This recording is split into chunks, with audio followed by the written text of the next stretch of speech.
Salut, eu sunt Wiz de pe Wiz Tutoriale și azi o să vă arăt cum să faceți un efect line stroke, să spunem. Bun, creăm un nou layer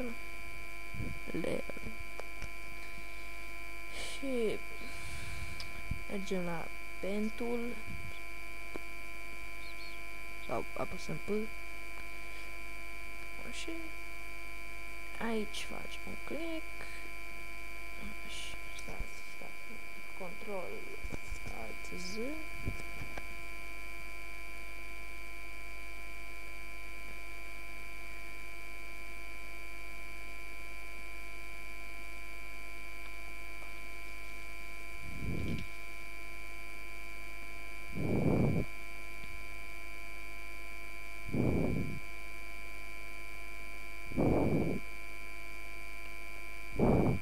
așa, bun.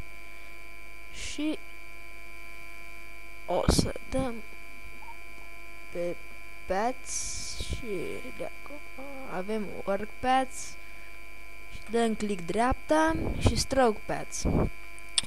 Așa, brush și să fiți și să aveți simulate pressure bifat.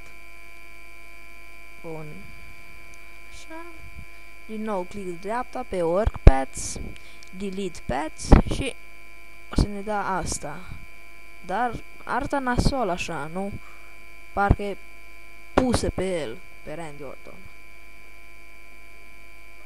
Și să arate așa un efect mai 3D, mai super așa. O să luăm eraser tool, să apăsăm E. Și una ștergem, una nu. Una ștergem, una nu.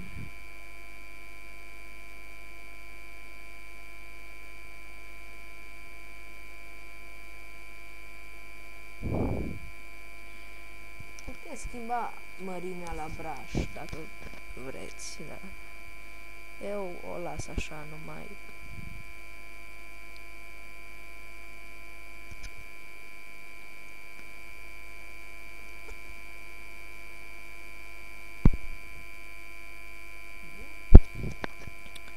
Următoarea.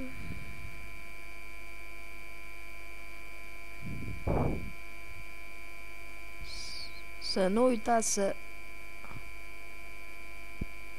faceți, să creați un nou layer, că dacă nu o să iasă rău, să spun așa. Bun. Acum arată 3D, să spunem. Și mai puteți să-i dați un efect.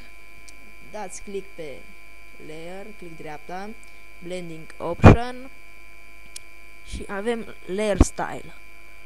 Merg la outer glow și aici punem culoarea dorită. Deci se schimbă. Puteți face, desigur. Aici. Vedeți, arată mai albastru, arată mai tare așa. Și un size. Nu știu, bine, cum vă place vouă. Deci uitați la eraser, nu știți bine. Dar n-are nimic.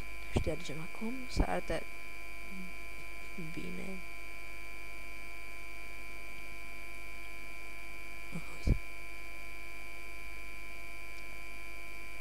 Bun, cam atât. Bun, sper că ați înțeles ceva și baftă în continuare.